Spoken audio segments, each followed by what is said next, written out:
So normally, I don't like talking about tragedy or most things in the news.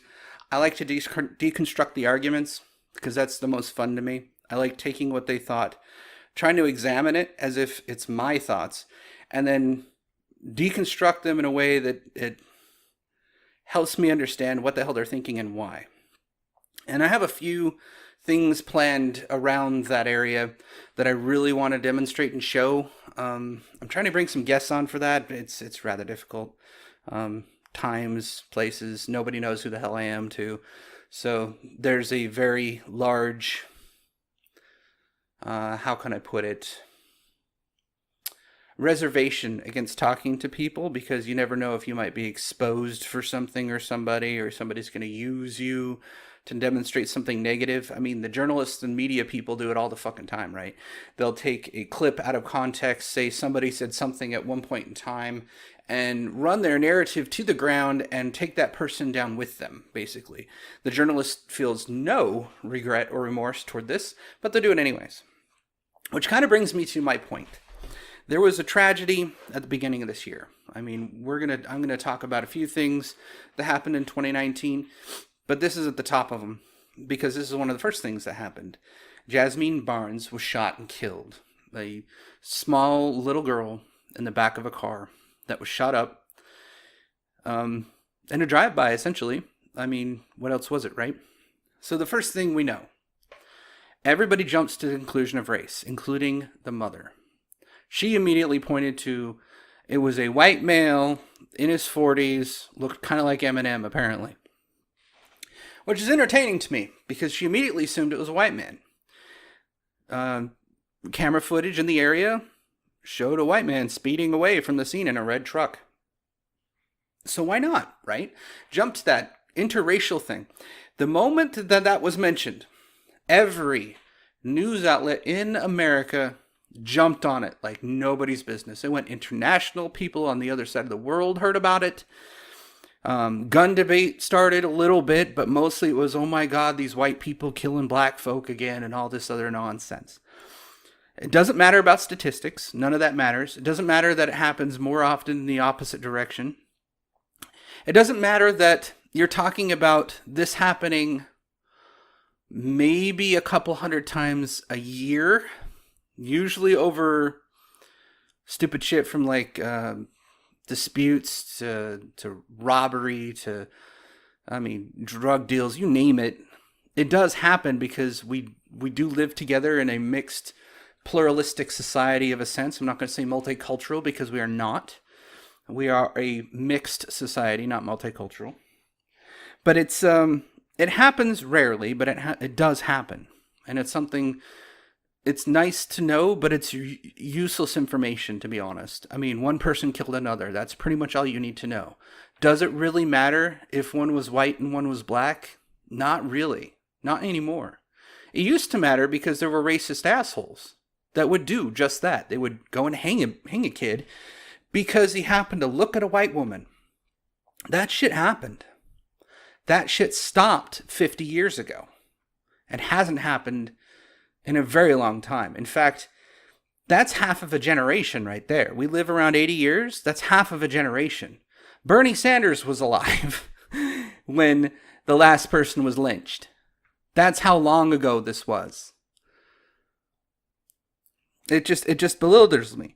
But, you know, statistics don't matter. It doesn't matter at all. And the next thing that happened is when the suspect that they thought was it was not, there was a confusion with another guy that got caught for something else. He had nothing to do with it. And the next bit was somebody confessed to murdering that child. And it was a black man. So what happened then?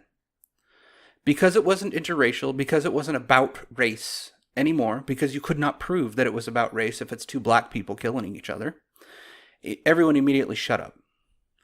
The Young Turks deleted videos. Other people deleted videos. Some people left their videos up bravely, called it white supremacy, and even though it was no longer a white on black crime, even though it was now black on black crime, they still stand by their statement that white supremacy and white privilege and all this other nonsense still exists. This may not prove it now, but it happens, and you need to realize that and all this other nonsense. So, everybody jumped on it. So what does that tell me?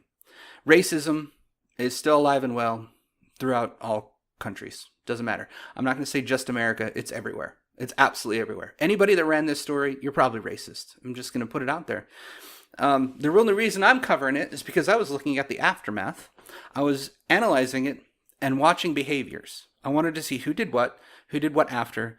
When the truth is out, what was the result? How long are they going to carry this story on? Is this going to be one of those names that goes down in infamy with Black Lives Matter, even though the narrative was probably false? How is this going to play out? And it comes down to that it wasn't just your average Joe that was racist. Most people are just looking at this tragedy saying this is horrible. We need to do something for the parent. Then it was found out to be a black person. It was horrible. We'll still need to do something for the parent. But, racism still kind of exists, and this doesn't disprove white supremacy or some shit. And it ran down the media, in particular, was building this up to be a big racial clash thing. Every media outlet did, including Fox News. Fox News Houston is much more liberal and crazy than your Tucker Carlson global Fox. It's almost on par with CNN. Pretty close. They love to talk about race. It's really annoying. But it seems to be that the only people that kept talking about it were the black community in particular. Anybody that's, they call it black Twitter, or black YouTube. Both of them, really. I don't call it that. It's YouTube and Twitter. You don't get a separate site just because you happen to be a different race. It doesn't work that way. It just so happens to be these are black people on Twitter or black people on YouTube. And they continued their story. So what does that tell me? That it tells me that there's an ingrained, trained behavior to distrust and hate white people within the black demographic, not community, demographic. Because it has been my experience that most people don't care about race, black, white, whatever. A lot of them don't. Republicans especially, the people that I know that are Republican and black, they mention race a lot, and I think it's because it's something that's trained into them. They always notice it. They always feel like the other. It's always something that was brought up discussing. Some of these people that I discuss it with are a bit older, so their parents probably lived through the Jim Crow era experience, and so they have some glint of what that was like, because the people of the Jim Crow area would teach their children that, and their children's are probably their children of that era are now pushing like 50-ish, so they may have some of that little bit of existence of white guilt, if you want to call it that. And in reverse, the black youth that are now in their 50s-ish were trained to never trust white people in some fashion because of the shit that happened to them. Now, those are learned behaviors, and it seems to be perpetuated. It continues. It's passed on to the next generation because they're also trained and taught not to trust white people for whatever reason, despite their experiences to the contrary. They think Whitey's out to get them. And it seems to be that if we are not to treat anybody, because of the slights of their grandparents at this point, if we don't treat them as aristocracy because they're the minority, we need to treat them with special treatment. They actually want to bring back segregation in some cases. Then if we don't treat them that way, we must be the bad guys in some fashion. With this mentality that they are special because they are black. They're taught to be prideful of their skin, and they assume everybody else is also prideful, therefore it's a clash of personality based on race. None of that's really true. Most people don't give a shit about race anymore, at least from my experiences. I've heard a few people, including my neighbor, who mentions that he noticed that I have all races coming through my door because all the neighbor kids come over and play. Because my kids are the most social people apparently, which is keeps my house entertaining, and one of the reasons I don't record all the time, because this place is never quiet. But anyways, I digress. Essentially, he noticed that I have black kids over, white kids over, brown. My kids are halflings. They're half Filipino.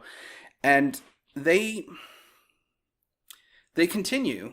They notice that, that's pretty cool, is what he said, that all the kids come over. It doesn't matter what they look like. I really don't care.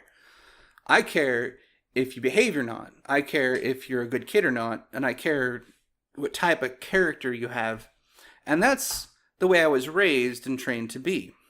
I'm noticing that other people are not raised and trained to be this way. I've noticed their attitudes has slightly changed. It might have not even been mentioned, to be honest. And so they've learned this from professors or other people that have noticed race and developed like critical race theory and shit like that.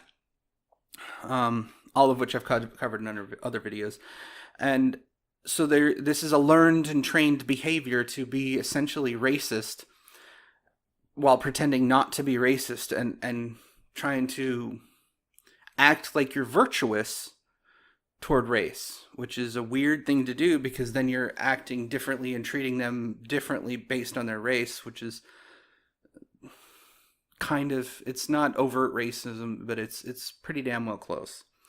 But I've also noticed that it brings out the best and worst in people. So I will give, unlike other people, I will give Sean King a slight due of credit, because at least he tried to find the killer. He actually didn't. He had nothing to do with it. He did actually cover and disclose who the killer was. But I noticed that when they found out it to be another black person, he dropped race from the entire conversation. It wasn't black guy. He didn't mention the person's race that killed the child. He didn't mention the lady's race anymore. That disappeared from his conversation, but at least he said, "We caught the guy. Thank you for everyone that said something." That is a slight positive. But I noticed his behaviors changed when the narrative changed. And those behaviors are because he needs it to be about race, or else his persona, his his career, his livelihood, which depends on things to be racially motivated and charged, would be null and void. He would be a useless individual, which he already kind of is, because he's pretty much running up the race card while being a white person. He could probably run into the KKK while looking like a black guy. It's pretty interesting. Actually, it'd be Black Panthers, because he hates white people. So, yeah. I'm not sure the Black Panthers would actually take his ass too. He's way too white for that. But essentially, the thing I noticed out of all of it, with the Young Turks deleting videos, Francis being a dumbass and reeling a new video about race, even though it wasn't about race, and he completely confused the whole thing, and then, yeah, that was hilarity. Thank you, Devin Tracy, for disclosing and demonstrating all that. It was absolutely hilarious to watch. But we're not going to be able to change these people's behaviors or force them to stop. And the two reasons are, media gobbles this up. Once it's a racial crime, they make everybody know it. It has to be known. And this latest thing that I'm going to discuss in a different video demonstrates that. Once it is about race, jump on it, because it'll get the clicks, it'll get the views, it'll grab user attention, it'll grab the demographic attention. Anybody that consumes media at that point is going to eat it up, spit it out, generate that ad revenue, because right now, with the way things are, tragedy grabs attention. It always has. You could drive, when you get into the car and you drive down any freeway and there's an accident, there's always congestion around an accident. Why? Everybody looks. Doesn't matter who you are. And you know that you look too. Everybody looks. Nobody looks the opposite direction when there's an accident at the side. They look at the accident while they're driving by. This is a behavior that is ingrained into us because we're looking for danger. Back in the days when we had to survive in the woods, everybody would look at the person getting eaten to see if they're next. Whether they have to run, whether they're safe now, They would watch the person getting eaten by whatever's eating them, because it's a knee-jerk response. Are we going to have to run, or are we going to have to stay? That predator situation is no longer there. We have a designed. There you go, creationists. We have something by design. We have a designed ecosystem, our concrete jungle, as it's sometimes called. In that ecosystem, our predators are gone. We've pretty much made it so they cannot live here. There's no place to hide. We populate ourselves to the point where we outnumber predators, and then we cage them up so they don't have any chance of actually eating us. In these situations, that looky-loo behavior is still there. So when we see an accident, we all look. When we see a tragedy like a little girl getting shot, we all pay attention. And then what happens is they pay attention, then they add race to it because they want to. And then they feed it to you because they want to charge this. There's also ideology written behind it that says you got this giant racial demographic and everything's racist, and there's white privilege and white supremacy and all this other shit that has been completely made up, pulled out of somebody's ass, because once upon a time 50 years ago it might have existed in a sense that it was very mean and cruel, but now that it doesn't, we still want it to exist because our entire existence requires it to be there to be validated. Racial identity, in particular, is the problem. It's the only way we're going to get out of this is to stop allowing people to talk in abstracts. I think that's one of the things we could start, since I do like talking about the arguments over the incident themselves. You cannot talk in abstracts. Take the what was that asshole's name that was talking to Cuomo? Don Lemon's comment that we have to do something about these white men. These white men. He did a generalization to a demographic. That type of conversation needs to be cut off right there. What white men are you talking about? Whose white men are you talking about? Are we talking about the hillbillies back in the South? Are we talking about the white-collared, tie-wearing CEOs that are all over the damn place? Are we talking about your average Joe that's an electrician or a plumber or a dentist? What white men are you talking about? You better be damn well specific. Start naming names. If you can't, you're doing broad generalizations, which leads to hasty stereotypes, which leads to racism. It's easily connected that way because race stereotypes are shortcuts. They're easy to do. And some of them have validity. Others make you jump to conclusions.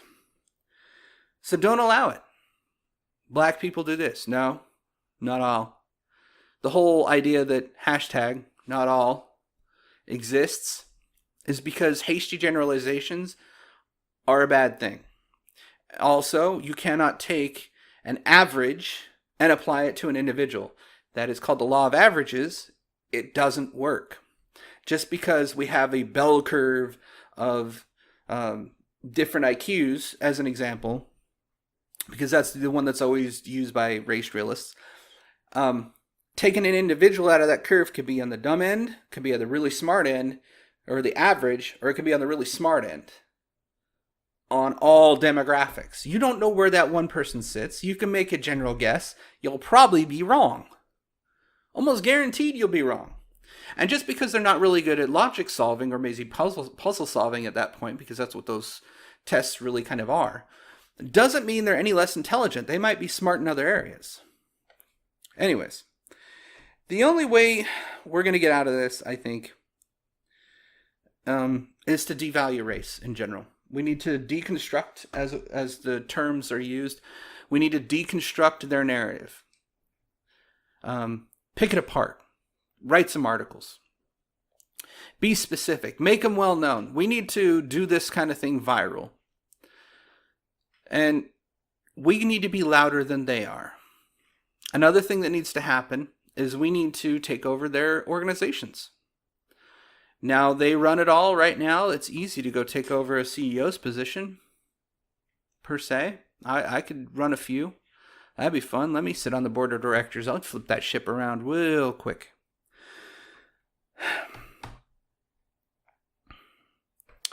But I think the last point I had in my little notes down here is there's one phenomenon you're not going to get away from. And this is probably a bigger push of maybe why this cultural shift is happening. We are becoming a global, what's the word? We're becoming a global species. Every species has evolutionary traits that are designed to help them survive in the ecosystem they're in.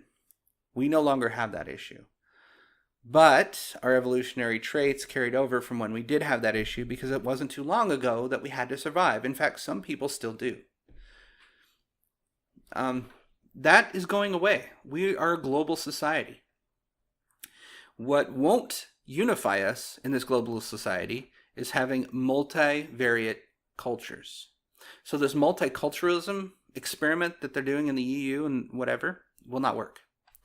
What does work is what America did, and that's what they call the cultural melting pot. Basically blend them all together, take the best out of it, and spit out the rest. Which is why I don't call us a multicultural society. Homogeneous is probably a little bit closer. We're a blended society. We have a little bit of everything. And race doesn't seem to be a determinant factor to our culture. Although cultural appropriation is something that I'll be discussing in my next video. So that's all I got for right now. This is a big tragedy. I let it sit. I let it watch. I watched everybody make their mistakes. I wanted to learn from this behavior. And the conclusion I came was basically racism is alive and well. It's the media perpetuating it. It's people wanting it to be about race. When it wasn't, people still pushed forth their narrative, even though it was false. We have a new incident that just barely came out this week that I'm watching the behaviors. I'm watching how people are behaving. I'm noticing some additional patterns. And I'm wondering, because of this initial tragedy they all thought was white on black, oh my God, somebody got shot, never happened. This one is definitively white person against native. And there's two narratives, but there's only one reality. That's the interesting piece. One people are looking at it objectively, the other people are looking at it subjectively, planting their own biases into it. I'll let you guess which one, but I'll leave that for now. I'm going to do my next video, and hopefully you'll enjoy it. Thank you. And it looks as if we're going to have to go through the whole thing again.